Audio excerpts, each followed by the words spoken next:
warahmatullahi wabarakatuh. Bismillahirrahmanirrahim.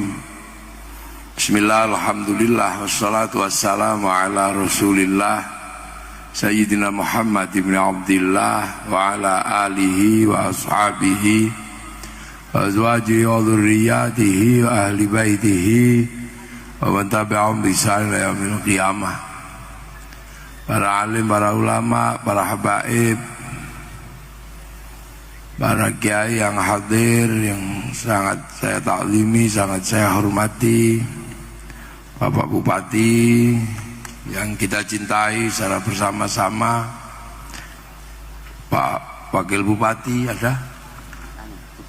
Oh, tugas. Nah, sahabat-sahabat atau apa namanya ini?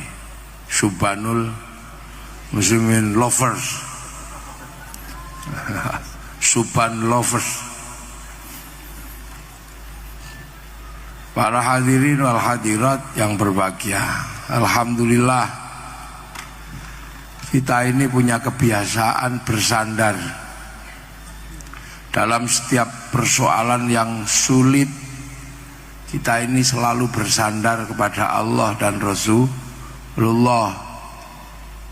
Cara bersandarnya orang Indonesia dengan istighosah dan sholawat itu dimanapun, dari orang lahir sampai orang mati isinya zikir dan sholawat. Yang namanya zikir marhabanan sudah menjadi menu sehari-hari apapun kegiatan kita. Dari urusan dalam rumah sampai urusan bangsa dan negara, kita membiasakan bersandar kepada Allah dan Rasulullah. Makanya kalau kemudian Banyuwangi ketika menghadapi persoalan yang demikian rumit, kembali bersandar kepada Rasulullah Muhammad Sallallahu Alaihi Wasallam dengan Banyuwangi bersolawat. Kenapa? Karena Rasulullah ini punya kemampuan menyelesaikan sesuatu yang rumusnya nggak ada di dunia. Kalau istilah milenial disebut out of the box, nggak ada rumusnya. Rasulullah ini menyelesaikan masalah nggak pakai rumus yang umum. Makanya jangan salah kalau kemudian kita selalu diajarkan bersandar kepada Rasulullah. Sampai bisa bayangkan, Rasulullah itu lahir menjadi nabi, menyelesaikan masalahnya orang Makkah pertama kali. Rasul itu sudah aneh. Kenapa? Orang Mekah itu ahli membaca, ahli menulis. Tapi Rasulullah hadir di situ tidak bisa baca, tidak bisa nulis. Sahabat bisa bayangkan, kalau menyelesaikan orang Mekah yang ahli membaca, ahli menulis, diselesaikan oleh seorang guru besar atau profesor, itu sesuatu yang lumrah. Tapi Rasulullah tidak bisa baca, tidak bisa nulis, dihadirkan di Makkah untuk menjadi jalan keluar bagi orang yang jago membaca, jago menulis. Rasulullah menyelesaikan orang Makkah. Orang Mekah ini diselesaikan oleh Rasulullah dengan Rasulullah diangkat menjadi nabi. Tapi harus menyelesaikan orang Mekah yang nggak ngerti nabi. Apa aneh? Orang Mekah itu nggak ngerti nabi. Ngertinya itu penyair sama kahin, dukun. Orang Mekah nggak ngerti nabi. Yang ngerti nabi siapa? Orang Yahudi, orang Nasrani. Dan itu tempatnya tidak di Mekah, tempatnya di Filistin. Makanya ketika Rasulullah mengaku jadi nabi, orang Mekah, nabi itu apa? Sama kayak sekarang, saya enak saja mau datang jam 1 pun gak ada masalah Pak Bupati. Kenapa? Orang Banyuwangi ngerti kiai, takut kualat. Kenapa? Karena ulama-ulama Banyuwangi sudah mengajarkan siapa itu kiai, siapa itu ulama, ngerti. Makanya saya tadi itu nyantai aja, nanti sampai jam 1 juga nggak apa-apa. Wong orang Banyuwangi ngerti kiai. Makanya ketika saya datang disambut-sambut biasa aja. Salaman sampai ada yang bolak-balik 7 kali, biasa aja. Kenapa? Karena orang Banyuwangi sudah diajari oleh ulama sebelum saya tentang ulama dan kiai. Maka ketika saya dihormati di sini biasa aja. Ini kalau pagernya dibuka bisa diserbu saya. Mulai dari minta suwo, iya Gus ya. Iya, biasa. Karena sudah ngerti kiai. Sangat berbeda ketika saya masuk ke pedalaman Irian. Orang Irian di pedalaman nggak ngerti kiai. Seandainya saya datang dengan rambut panjang masuk sana, saya pasti dianggap tim pemburu babi. Dan saya nggak boleh marah. Lah, Rasulullah itu di Mekah, orang Mekah itu nggak ngerti Nabi. Bahkan ketika Rasulullah dapat wahyu pun dicarikan dukun, karena dianggap kesurupan. Dukun yang paling terkenal Waraqah bin Nufail. Maka ketika Rasulullah gak ketemu Waraqah dibilang Iqra, gitu, Waraqahnya pingsan. Karena Waraqah ngerti yang bisa bilang begitu hanya utusan Allah. Itu. Makanya Rasulullah ini aneh. Disuruh menjadi nabi, penerus nabi yang sebelumnya. Rasulullah tidak seperti nabi yang sebelumnya. Ini keajaiban semua, aneh semua Rasul ini. Disuruh jadi nabi, yang nabi sebelumnya ini kuat-kuat. Nabi Nuh mencabut pohon, Nabi Ibrahim dibakar tidak mempan, Nabi Musa hebat, musuhnya tempeling mati, jenggotnya Fir'aun dipegang separuh putih separuh hitam. Hebat Nabi Musa itu. Nabi Daud tangan masuk tanah keluar jadi pedang. Nabi Sulaiman seluruh binatang bisa diajak ngomong. Nabi Isa orang buta dipegang melek, orang mati itu bangun. Tiba-tiba Nabi Muhammad dijadikan nabi, dilempari batu kakinya bocor. Maka semua orang, wah ini bukan nabi.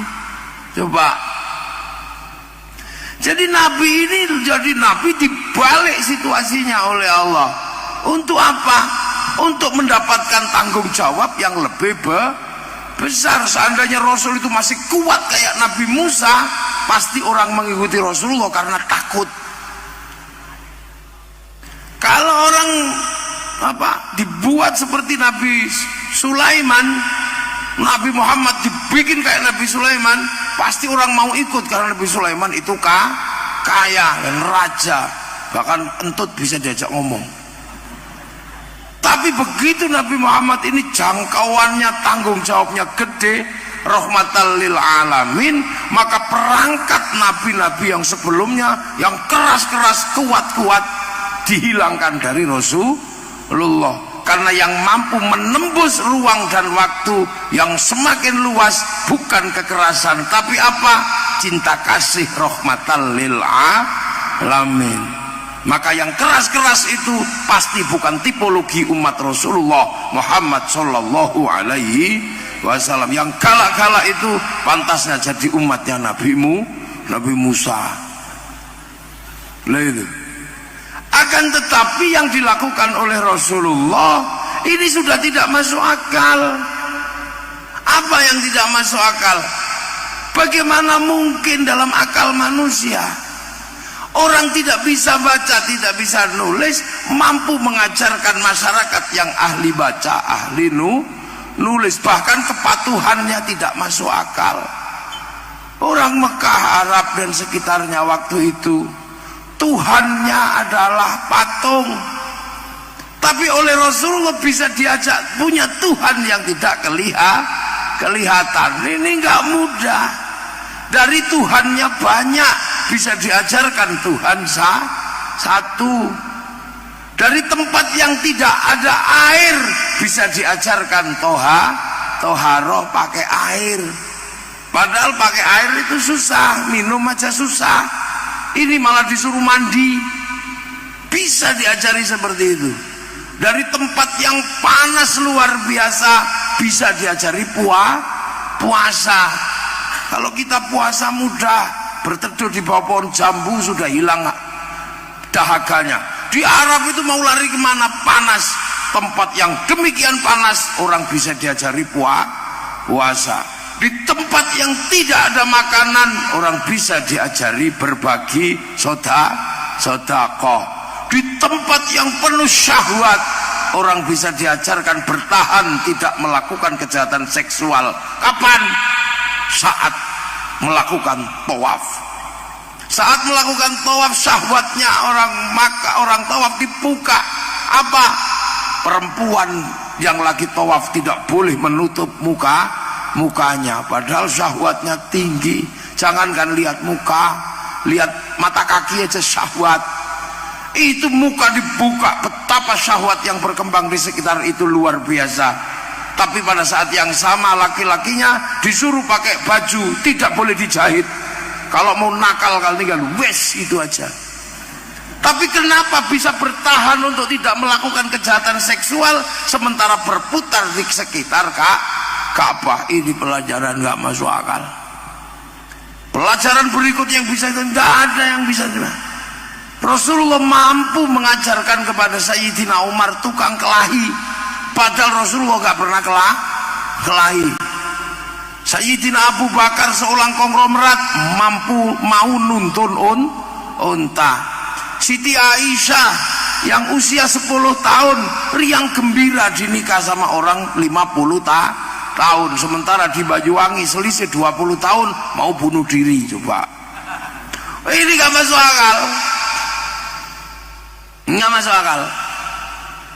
Bayangkan orang 300 mau disuruh perang ngadepi orang 3.000 itu kan mau berangkat bunuh diri. Jadi apa yang dilakukan Rasulullah ini out of the box, keluar dari pikiran dan rumus dunia. Makanya ketika para ulama masuk ke Indonesia melihat sesuatu yang luar biasa, bahwa bangsa ini adalah bangsa yang multi agama, multi ras, multi suku, bukan sesuatu yang mudah. Arab lebih mudah karena satu bangsa, makanannya sama.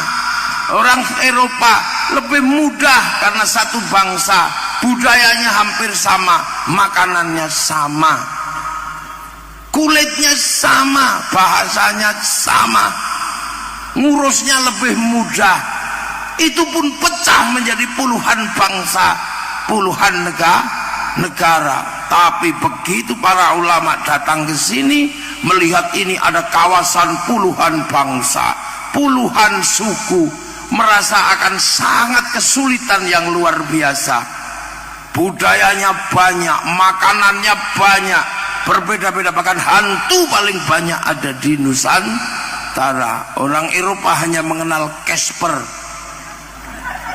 ghost. Orang Amerika mengenal yang namanya voodoo. Orang Arab jin, setan. Orang Cina vampir. Orang Amerika Dracula. Orang Indonesia hantunya banyak. Wewe gombel, gendruwo, kuntilana, demit, toyol, jerangkong, kolor hijau. Lengkap, apalagi Banyuwangi, Alas, Purwo, pusat demit internasional. Makanya saya gumul itu, betapa hebatnya Bupati Banyuwangi bisa bertahan tidak dimakan sama hantu Alas, Purwo. Hebat beliau ini loh, bisa. Jadi begitu para ulama datang ke sini, gimana ini? Islam harus jalan di sebuah tempat yang jauh, karena dikatakan dalam Al-Quran, mathaluhum fit Taurat wa mathaluhum fil Injil kazar'in. Islam itu seperti tanaman, maka harus ditanam. Fase sebelumnya sudah dilewati semua. Wa kafa billahi syahida. Ini fasenya Rasulullah Muhammadur Rasulullah walladzina ma'ahu, eranya sahabat, makanya asyidda walal kufar, tawuran sama orang kafir. Ruhama ubainahum, era khulafaur rasyidin, tarahum ruk'an sujada yabtaghuna fadlan minallah wa ridwanan simahum fi wujuhi min athari sujud. Ila ulama fikih sama ulama tasawuf begitu bergerak jauh. Mathaluhum fit Taurat mathaluhum fil Injil kazar'in, seperti tanaman. Maka cara menanamnya bagaimana? Di tempat yang jauh. Maka para ulama yang punya pengalaman bagaimana membawa Islam bergerak keluar dari jazirah sana, tidak dibawa pohonnya tapi bibitnya yang dibawa, karena menanam menggunakan bibit. Maka ditanam di sini, Allah tanam dengan bahasa sini namanya pangeran. Saya kayak gini, kalau di sana gelarnya gagah, Syekhun, Ustadzun, Al-Alim, Al-Fadil, Al-Karim, Pauwanjang. Sampai sini cuma ditanam dengan nama Kiai. Padahal Kiai itu nama lain kebu. Kiai Selamet, Tombak, Kiai Pleret, Kiai Semar. Tilmidun muridun ditanam dengan nama santri. Bahwa itu Allah pangeran. Padahal di sini ada pangeran Mangkubumi, ada pangeran Briwira Bumi, ada pangeran Minak Jinggo, ada di situ lengkap. Lu ini terus gimana cara nanam? Pelan-pelan sampai akhirnya tidak ada jalan keluar. Agar tempat yang jauh ini mendapatkan barokah, maka manusia sudah tidak bisa mikir bagaimana cara agar masyarakat ini menjadi baldatun thayyibatun wa rabbun ghafur. Maka akhirnya para ulama bersepakat, ya sudah, bukan pangkat kita untuk mengurusi orang dengan berbagai macam bentuk suku bangsa seperti ini. Yang punya kekuatan seperti ini hanya Rasulullah Muhammad sallallahu alaihi wasallam. Maka semenjak itu bangsa ini dititipkan kepada Rasulullah. Cara menitipkannya apa? Cara menitipkannya adalah membangun sebuah konsep besar yang dilakukan apa? Tawaran Rasulullah. Rasulullah menawarkan apa? Rasulullah menawarkan kullukum ra'in wa kullukum mas'ulun an ra'iyati. Maka begitu Rasulullah menawarkan ra'iyah, bahwa kalian adalah orang yang saling bertanggung jawab, maka tidak ada apapun di sini selain ra'iyah, yang dulunya raja, yang dulunya hamba, yang dulunya kawulo, yang dulunya gusti, dititipkan semua ke Rasulullah. Seluruh makhluk di antara Sabang Merauke, setiap kepala disebut dengan sebutan Rasulullah, ra'iyah, yang diserap ke bahasa Indonesia menjadi rakyat. Menyebut orang Indonesia dengan sebutan ra'iyah atau rakyat adalah cara para ulama, para pendahulu menitipkan seluruh kawasan ini, manusianya titipkan pada Rasulullah Muhammad sallallahu alaihi wasallam. Dan satu-satunya bangsa muslim dunia yang sanggup menyebut penduduknya dengan sebutan seperti yang diinginkan Rasulullah, ra'iyah, hanya ulama Indonesia. Loh, ini tepuk tangan sing banter, ndak usah malu-malu. Ini anak milenial harus paham. Tidak disebut apa-apa selain disebut ra'iyah. Ra'iyah kalau ngumpul titipkan sama Allah. Wasyawirhum fil amri, lahirlah konsep besar namanya musyawarah. Titip ke Allah. Makanya musyawarah itu bahasa Al-Quran. Nah, cara ulama dulu menitipkan seperti ini yang kadang kita nggak sadar. Sudah dititipkan pada Rasulullah lewat sebutan ra'iyah, kadang kita ini pengen mengembalikan kepada prinsip dasar sebelum jadi ra'iyah. Sebelum jadi ra'iyah ketika saling menyerang disebut kafir. Tapi kalau sudah hidup bersama, saling mengerti, tidak lagi menyerang tapi dalam perdamaian, sebenarnya sebutannya sudah bukan kafir tapi zimmi. Tapi kalau sudah hidup saling bertanggung jawab, sebutannya ra'iyah. Dan kita sudah disebut ra'iyah, maka jangan dikafirkan lagi. Itu loh sebabnya, makanya Arab yang satu bangsa bisa pecah menjadi puluhan negara, Eropa satu bangsa bisa pecah jadi puluhan negara. Kenapa kita puluhan bangsa mampu bersatu dalam satu negara, Kesatuan Republik Indonesia? Karena seluruh batin dan isi kepala orang kita dititipkan kepada Rasulullah Muhammad Sallallahu Alaihi Wasallam. Jadi makanya ketika orang kita disebut rakyat, itu sesungguhnya adalah sebutan yang diinginkan oleh Rasulullah dalam setiap manusia yang hidup bersama-sama. Loh, makanya akhirnya terlindungi. Akhirnya kemudian ajaran yang diajarkan terlindungi karena ada ruang besar yang disiapkan. Karena ro'iyah kalau ngumpul namanya majelis, berembuk, tafassahu fil majalis. Akhirnya mengangkat pemimpin, wasi'a kursiyus samawat, pemimpinnya disebut kursi lah. Teritorinya disebut karena dulu yang bikin konsep ini para wali, maka ruang besarnya namanya wilayah. Dan akhirnya kita punya batas teritori yang dijaga oleh para pemimpin yang melakukan sistem musyawarah, sistem musyarakah atau masyarakat. Amanlah isi bangsa ini. Maka ketika orang Eropa datang ke sini mau cari gratisan, bawa bedil, dilawan oleh santri dengan simbol-simbol bersama. Nah, akhirnya bangsa-bangsa di sini punya dengan gayanya, Timur Tengah punya dengan gayanya, semua punya dengan gayanya, sampai akhirnya muncul bangsa baru cari gratisan. Ketika kebutuhan minyak mau cari gratisan di Afghanistan, bangsa Afghanistan punya bangsa dan negaranya. Ada yang pengen cari gratisan di Timur Tengah, semua punya bangsa dan negaranya. Ada yang nyari gratisan ke Indonesia, maka dijaga oleh bangsa dan negara Indonesia. Lah akhirnya ada yang punya cara baru, cara cari gratisan pakai bedil bisa. Apa ditelawan oleh warga penduduk di sebuah daerah. Akhirnya ada yang punya pengalaman bagaimana kalau cari gratisan pakai agama, maka model baru ada orang cari gratisan pakai agama. Bangsa Afghanistan sumber dayanya aman karena dijaga oleh para pemimpinnya, maka kemudian datanglah kelompok agama namanya Taliban.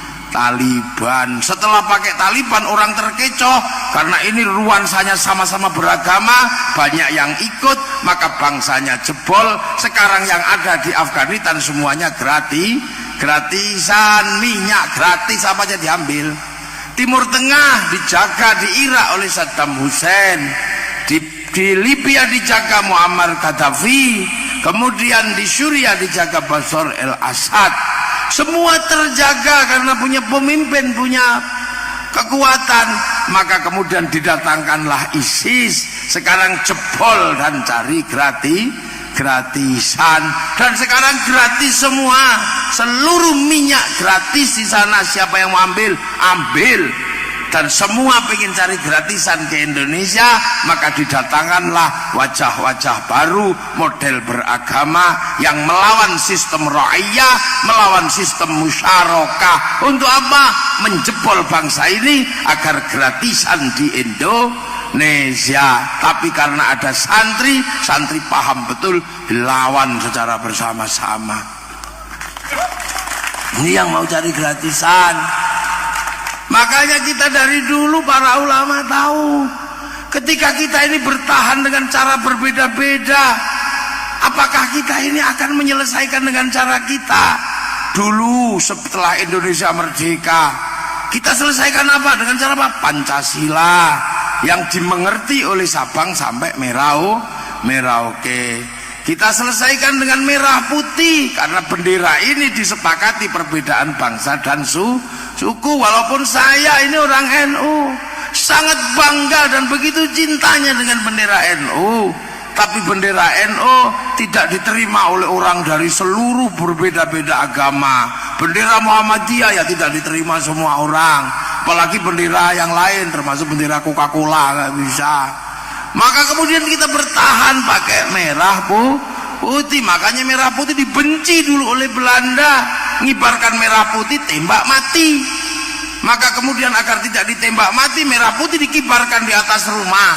Belanda curiga tiang rumah dikasih tebu, masih curiga dikasih pisang, masih curiga dikasih padi, masih curiga dikasih kelapa, masih curiga kita bawa tumpeng sama ingkung makan. Oh, cuman mau makan ternyata. Tapi makanannya habis, padinya mengering, tebunya mengering, kelapa mengering, pisang rontok, yang tersisa tinggal merah putih. Maka anak-anakku, anak-anak milenial, kamu harus paham bahwa merah putih itu dulu minta ribuan nyawa, tapi kamu taunya merah putih hanyalah berharga 50.000. Dulu merah putih minta nyawa, sekarang hanya minta tangan kita untuk diangkat. Maka kalau ada penghormatan bendera merah putih, angkat tangan kalian. Tidak usah ikut yang bilang bid'ah, tidak usah ikut yang bilang tauhid, karena yang bilang bid'ah dan tauhid zaman perang nenek moyangnya tidak ikut. Ini cara kita. Pancasila, bahkan dulu berdebat nenek moyang kita, apakah bangsa yang baru merdeka ini akan kita selesaikan dengan cara-cara model dari Arab? Tidak bisa. Maka lahirlah sebuah naskah besar di bawah lindungan Ka'bah. Saya kan udah nggak ngerti itu. Apakah akan diselesaikan dengan cara Eropa? Nggak bisa. Lahir naskah besar salah asuhan. Apakah akan diselesaikan dengan cara Belanda bangsa ini? Nggak bisa. Lahir tenggelamnya kapal Van der Wijk. Apakah akan diselesaikan dengan cara Nusantara murni? Tidak bisa.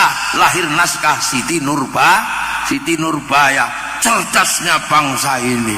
Lu kok sekarang tiba-tiba ketika bangsa ini sehat walafiat bilang sakit bangsa ini harus diselesaikan, keluarlah bendera royah, bendera liwa. Ini kan benderanya Rasulullah ketika perang. Masa negeri yang damai ada bendera perang keluar? Maka bendera itu masuk akal mengatakan bahwa pilpres adalah perang. Enggak perang, pilpres itu kelanjutan pilkades.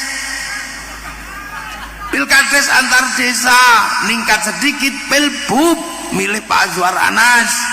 Setelah itu ningkat pilgub.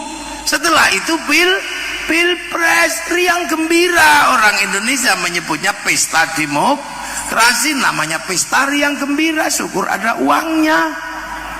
Itulah cara kita, ada dangdutannya, ada apa pesta. Nih ya syukur ada uangnya. Kalau Pak Polisi hati-hati awas ada money politik. Ya kita jangan sebut money politik. Sebut apa? Uang bensin, nggak ketangkep. Kalau diterima masjid ya sumbangan, berarti terima kiai bisyaro, nggak ribut. Iya biasa gitu Indonesia nggak usah ribet gitu. Makanya kalau dikejar jangan pakai uang tilang, nggak boleh. Uang damai biasa, indah kita Indonesia. Ya nggak usah ribet kita Indonesia, emang begitu. Tiba-tiba ini perang Badar, kalau kau tidak menangkan kami, aku khawatir tidak akan ada yang menyembahmu. Terus lu mau ngomong apa sekarang begitu Pak Prabowo sama Pak Jokowi jadi satu rangkulan? Mate kon.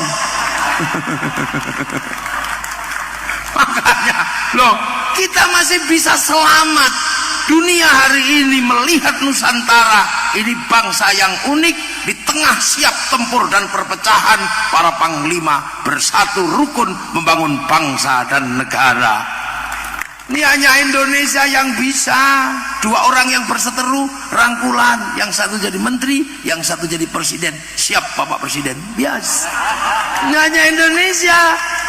Ini hanya terjadi di sini, maka jangan serius-serius. Ini bangsa biasa aja. Kita dititipkan ke Rasulullah riang gembira. Makanya kalau ada sesuatu, selesaikan dengan cara kita sholawatan, zikir.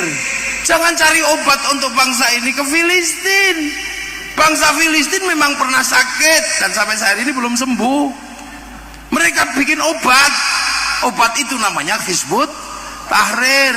Hizbut Tahrir didirikan oleh Taqiyuddin An-Nabhani menjadi obat bagi Filistin, dan itu gagal. Masa obat gagal produk kadaluarsa kamu bawa ke Indonesia? Mules perutmu. Jangan. Di Mesir bangsa yang sakit, maka cari obat di sana. Dulu namanya Hasan Al-Banna, bikin obat namanya Ikhwanul Muslimin, dan obat itu gagal menyelesaikan Mesir. Bahkan Mursi digantung di Mesir. Masa produk gagal kau bawa ke Indonesia?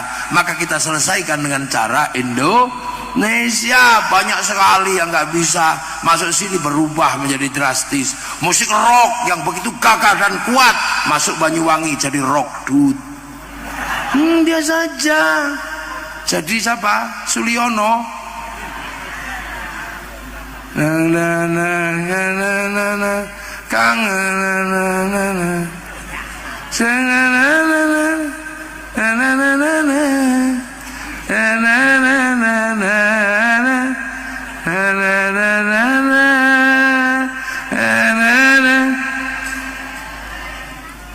Terus aku kepengen, saya tak sekali-sekali dengar nuansa lain di Banyuwangi. Kan Subhanul Muslimin sudah tadi. Saya pengen dengar nuansa lain. Kak kue Suloyo gimana?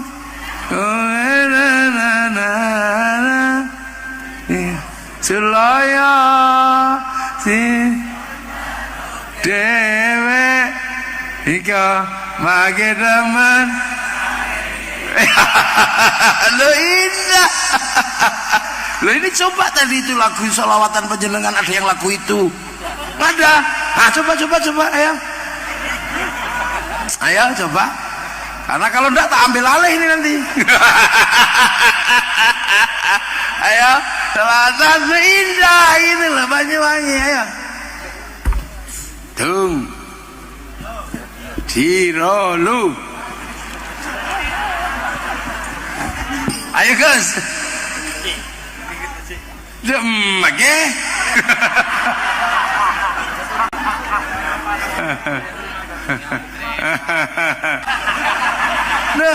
Oke. Santre lambe ben santre mangken duh tak pada. Mantap yo. Masalah tengkaben angku yang jauh pita. Lambe mun jamaah repu eneng ada. Mangken pon iqamah ki sibuk kamar abude. Ayo mana musiknya? Musiknya. Santre lambe ben santre mangken lu tak pada. Masalah tengkaben angku yang jauh pita. Lambamun jamaah repu eleng ada. Mangken pon iko ki sibu kamar abada. Allahumma salli ala Muhammad ya Rabbi fa'ana bima alimna. Allahumma salli ala Muhammad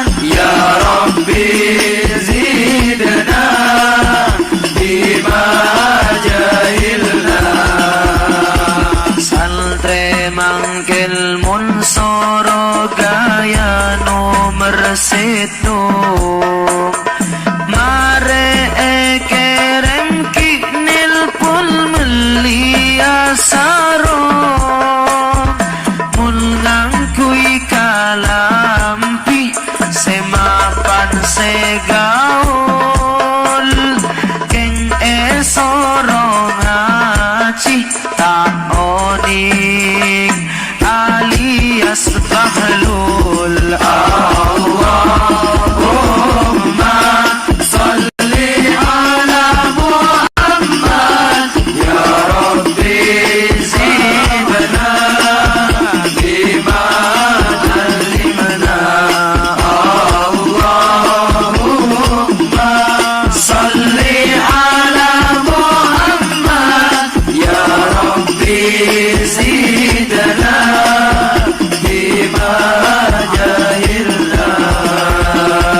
Bagian santri bini alduh lain pole mun ako dungan mira biru koning pote mun soro agaya lakar de sengabi keng bakto sakola tak fokus apel tatibi. Allahumma salli ala Muhammad ya Rabbi ufa'na bima alimna. Allahumma salli ala Muhammad ya Rabbi zidna bima jahilna. Saporanah manabi pentabul lopot tujuan niat ngajak fastabikul khairat tore pas semangat belajar jek sengka bentore patoat sok aja ilmu barokah. Allahumma salli ala Muhammad ya Rabbi fa'na bima alimna. Allahumma salli ala Muhammad ya Rabbi zidna bima jahilna. Sallallahu alaihi Muhammad. Nah kan itu bahasa Madura, ngerti saya, ngerti demai. Lena saya itu dapat cerita tentang bahasa Madura itu dulu. Syekhona Khalil itu waktu jadi ada jadi bupati nantang. Ya Syekhona, saya mau mantu sebagai bupati kan gak enak kalau mantu terus kehujanan. Tolong ya, kalau engkau wali bikinlah pendopo ini gak kehujanan. Akhirnya ya sudah, tuliskan sebuah kalimat, kamu paku di atas pintu. Nah, akhirnya tulisan kecil dipaku di atas pintu. Bener-bener seminggu gak hujan, pendoponya tok. Yang lain hujan tapi pendopo enggak. Akhirnya setelah selesai pesta, Pak Bupati ini pengen ngerti tulisannya apa kok. Hebat banget tulisan gini aja kok bisa bikin tidak hujan. Nggak tahunya apa, tulisannya Bupati Balana Raja.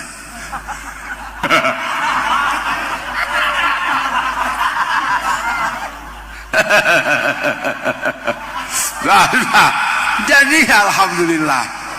Jadi kalau mau menyelesaikan bangsa ini, nenek moyang kita jago dititipkan ke Rasulullah, dan jadi bangsa ini menjadi bangsa yang baru, bangsa yang bagus, yang baldatun thayyibatun wa rabbun ghafur. Dan hari ini kita bisa lihat yang di tempat lain runtuh, tempat kita tumbuh subur.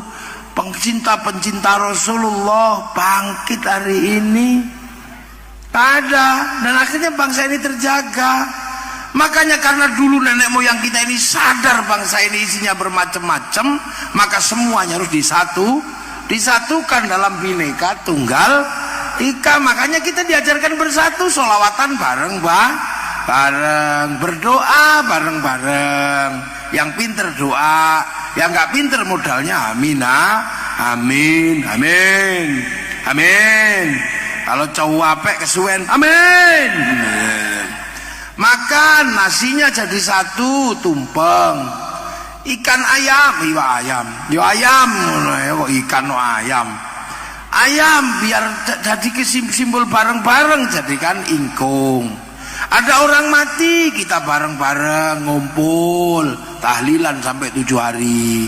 Ada orang syukuran bareng-bareng. Apapun bareng-bareng. Maka waspada anak-anakku generasi milenial. Kalau ada orang ingin memecah kebersamaan atas nama agama, waspada. Karena itu sesungguhnya adalah kurir-kurir yang akan cari gratisan di Indonesia. Ya iya. Dulu makan bareng-bareng, sekarang orang makan bareng-bareng pakai agama, bid'ah. Nggak ada lagi, takut. Orang ngumpul kalau ada orang mati, bid'ah. Nggak ada lagi orang ngumpul.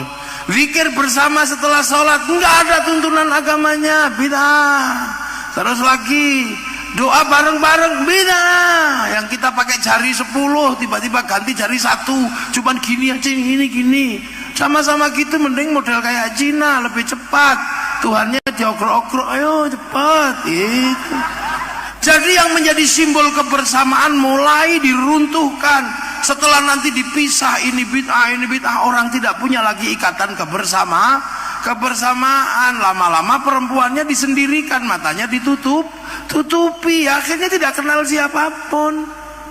Terus mulailah naik grade-nya khutbah. Dulu setelah Rasulullah, khutbah ini jadi sarana alo-alo orang. Maka oleh Imam Syafi'i dikembalikan kepada fitrahnya khutbah, dikembalikan bahwa khutbah adalah rukun sholat Jumat. Karena rukun, maka disyarati imamnya harus ngalim dan tua. Agar ulama tua bisa bertahan kalau khutbah, pegangan mimbar. Karena ini rukun, maka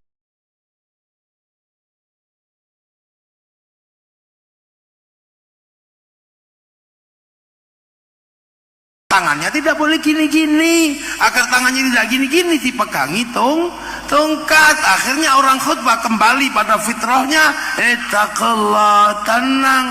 Tapi ketika mereka nggak punya cara ngolok-olok musuhnya, karena kumpulan yang lain dibid'ahkan, maka mereka harus merebut mimbar untuk cari alat propaganda.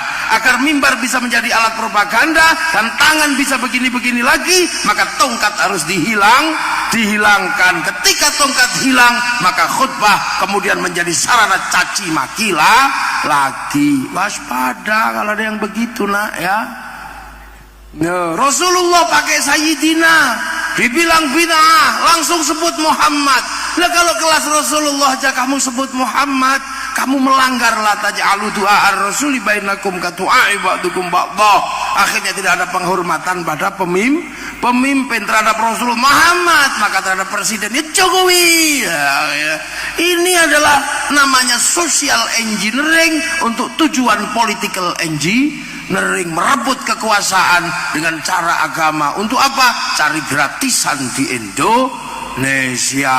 Maka anak-anak milenial harus paham, kamu boleh menjadi Eropa, kamu boleh menjadi Arab, karena kamu mudah sekarang belajar. Cari model Eropa, tinggal buka handphone, rambut Eropa miring, rambut Amerika jabrik kayak begini. Kamu lebih suka spaghetti daripada nasi jagung, silahkan. Kamu lebih suka I love you dan tidak suka aku cinta padamu, aku tresno marang Rika, ya apa Riko, nah, Riko apa nih kok marang Riko, kanggo Riko, raiso rata kongkon wong raiso. Lah itu nggak apa-apa. Kamu lebih suka ente, nggak apa-apa. Tapi kamu tidak boleh lupa bahwa bangsa yang hari ini berjalan namanya milenial adalah bangsa yang bertahan terakhir. Untuk apa? Pertahanan bangsa. Kamu boleh menjadi Eropa, tapi kalau kamu ke Eropa tetap ditanya pasportmu mana. Kamu ibadah haji pun ditanya pasportmu mana akhirnya batas perbedaan milenial hanya satu, batas bangsa dan negara. Maka kalau kamu punya niat untuk menjadi makhluk yang lintas benua, lintas negara, jangan lupakan kamu adalah tetap bangsa Indonesia. Nah ini makanya kita enak sekarang titip ke Rasulullah, roya, musyarakah, ya dia enak. Makanya sampai jam segini biasa aja, damai, indah. Ya kan kamu milenial. Milenial itu biasa aja, pulang sore itu zaman kami. Milenial pulang jam 1 nggak apa-apa, kan bisa dicari. Loh, dulu zaman saya jam 9 nggak pulang, hilang. Sekarang hilang di GPS. Gimana sih anak ini? Iya, tahu-tahu bapak sama anaknya ketemu di kafe. GPS. Gampang nyari anak sekarang. Tak GPS ketahuan kamu. Ayo, tak Sherlock. Pak, aku ditinggalkan kekasihku, Pak. Di mana? Sini. Sherlock, nak. Ambil. Pacarmu mana? Kita GPS. Tak tempilingin nanti loh. Ya. Milenial itu enak, ya. Iya, kita terdampar di tepi pantai, kelaparan, Gojek. Ini milenial. Ini zaman kita indah, milenial. Merayu juga nggak perlu pusing. Nggak usah, Dek. Aku merindukanmu, wajahmu seperti purnama. Itu kuno. Anak milenial. Mas, apa bang? Kenapa, Cak? Kenapa? Nanti kalau kita ke pantai jangan lewat selatan ya. Nah kenapa? Kalau lewat selatan aku nggak bisa mengutarakan hatiku. Ya, ini milenial.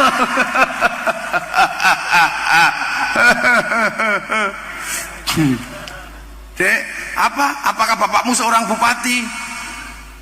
Lo kenapa? Kok kamu kok lupa? Bukan, kamu kok tahu anggaran jajan saya katanya. Apakah Bapak Bupati kok tahu anggaran jajan saya?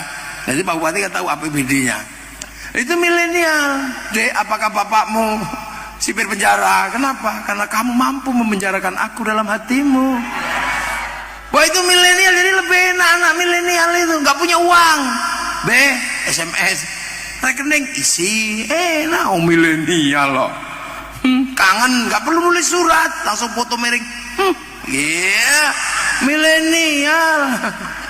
Mana ada? Ini terlalu manual ini, dibilang ini masih pakai SIM duror tulisan tangan. Sini ada gitu aja. Ini SIM duror gini, tapi ya handphonenya jelek.